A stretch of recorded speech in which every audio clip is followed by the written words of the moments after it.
Banyak orang yang mimpi, banyak orang yang bercita-cita, banyak orang yang berharap untuk memiliki anak walaupun satu. Allah subhanahu wa ta'ala belum mengizinkan. Ada yang menunggu 5 tahun, ada yang menunggu 10 tahun, ada yang menunggu 20 tahun, bahkan mungkin ada yang menunggu 50 tahun.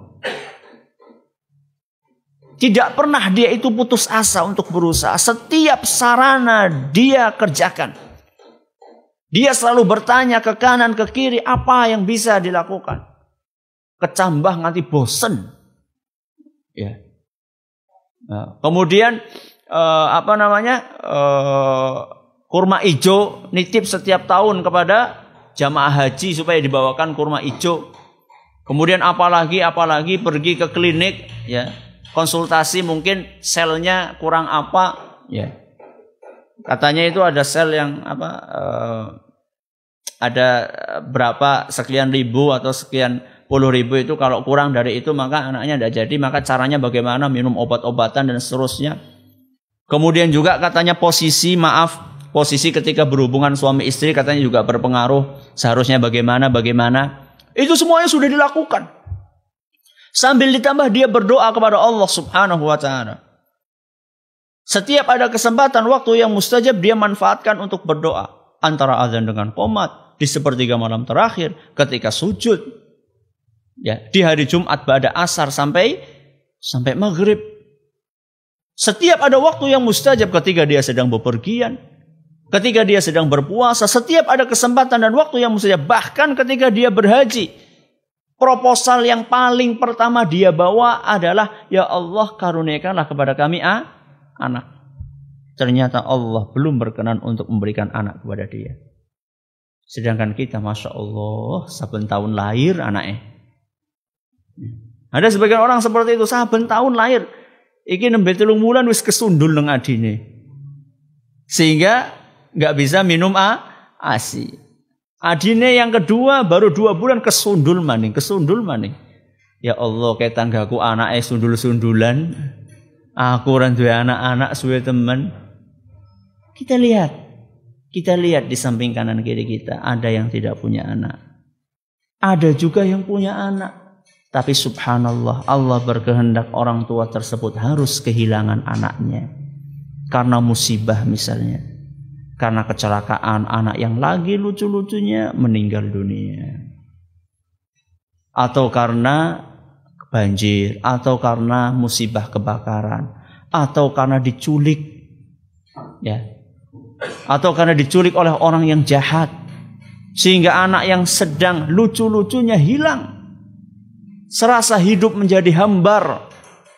Rumah yang awalnya ramai dengan jeritan, dengan tangisan, dengan tawa, si anak tiba-tiba berubah menjadi sunyi senyap seperti kuburan.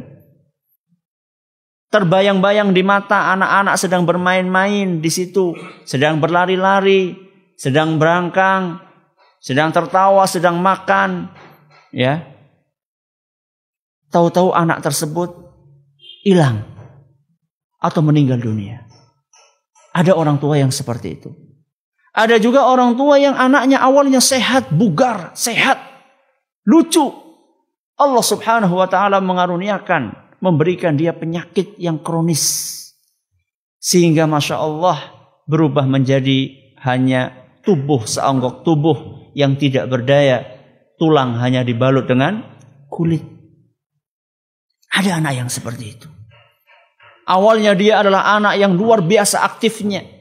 Allah subhanahu wa ta'ala menginginkan ujian sehingga anak tadi sakit parah sampai umur dewasa tidak bisa melakukan apa-apa kecuali hanya di atas kasur.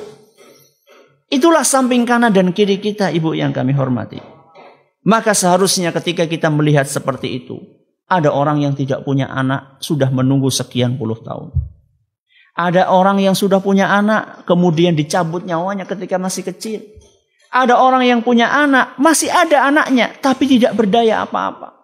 Manakala kita melihat itu semua, dari sinilah kita akan sadar bahwa anak yang kita miliki adalah merupakan karunia dan anugerah yang sangat besar dari Allah subhanahu wa ta'ala. Kalau kita sudah tahu bahwa itu karunia yang sangat berharga dari Allah, maka langkah kita selanjutnya adalah bersyukurlah. Supaya apa Ustadz? Supaya nikmat tersebut langgeng. Tidak cukup sampai di situ, selain langgeng juga supaya nikmat tersebut bertambah baik. Kita bersyukur kepada Allah. Alhamdulillah dikasih anak laki-laki 3. Alhamdulillah. Pengennya perempuan, kita bersyukur terus kepada Allah. Alhamdulillah Allah berkenan mengabulkan doa anak si nomor 4 wadon. Syukur kepada Allah. Ternyata yang keluar laki-laki, tidak apa-apa, bersyukur saja sama Allah. Alhamdulillah disyukuri anak tersebut. Dengan harapan ketika bersyukur Allah berkenan akan menambahnya. Ternyata anak yang kelima perempuan. Atau misalnya kebalikannya, perempuan sampai 9 perempuan. Bersyukur terus, tidak pernah dia mengeluh. Tidak pernah merasa malu, ya Allah, aku kok anakku kok wadon kabeh ya. Enggak pernah dia mengeluh, setia terus bersyukur kepada Allah Subhanahu wa taala, dirawat dengan sebaik-baiknya. Selama sekian tahun dia bersabar, bersyukur kepada Allah. Ternyata anak yang ke-10 laki-laki. Bersyukur kepada Allah Jalla wa'ala. Ketika kita bersyukur, maka nikmat tersebut akan langgeng dan ditambah. Sebagaimana yang Allah sebutkan, la in syakartum la azidannakum. Kalau kalian bersyukur, niscaya aku akan tambahkan. Wala in kafartum inna adzabi lasyadid. Seandainya kalian kufur dan tidak syukur dengan nikmat tersebut, maka ketahuilah bahwa siksaanku itu sangatlah pedih. Nah, setelah kita syukur, apa yang seharusnya akan timbul setelah itu? Setelah kita syukur, maka yang diharapkan adalah kita akan semakin sabar di dalam mengasuh dan mendidik anak kita. Jadi ini nikmat. Setelah kita bersyukur, ketika kita bersyukur, kita menjadi termotivasi untuk lebih sabar lagi. Ya, yang namanya nasihat untuk sabar itu memang harus terus diulang-ulang. Kadang-kadang setelah ngaji sabar, setelah baca buku sabar. Tapi dengan berjalannya waktu, sabar itu terkikis lagi. Sedikit, lama-lama jadi tidak sabar lagi. Maka perlu untuk dicas lagi. Perlu untuk dinasihati lagi sabar. Antara suami dengan istri saling mengingatkan. Mungkin suatu saat istrinya kurang sabar, suaminya mengingatkan. Atau sebaliknya suaminya kurang sabar, istrinya mengingatkan. Saling mengingatkan. Untuk sabar di dalam mendidik anak, mengasuh anak. Mungkin suatu saat sang suami kata-katanya kasar.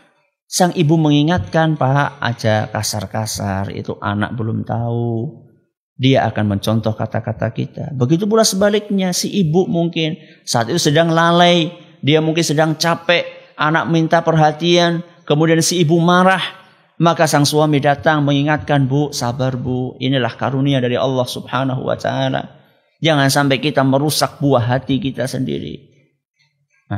Jadi ketika kita merasa bersyukur kepada Allah Subhanahu wa taala, kita akan terpacu untuk lebih sabar di dalam mengasuh dan mendidik anak kita, dan juga kita akan semakin terus memperbanyak doa kepada Allah Subhanahu wa taala agar anak-anak yang kita miliki menjadi anak yang soleh dan solehah, menjadi qurratu a'yun kita semuanya, sebagaimana yang Allah ajarkan dalam Al-Quran, Rabbana hablana min azwajina wa dzurriyyatina qurrata a'yun waj'alna lil muttaqina imama. Sampai di sini pengajian kita.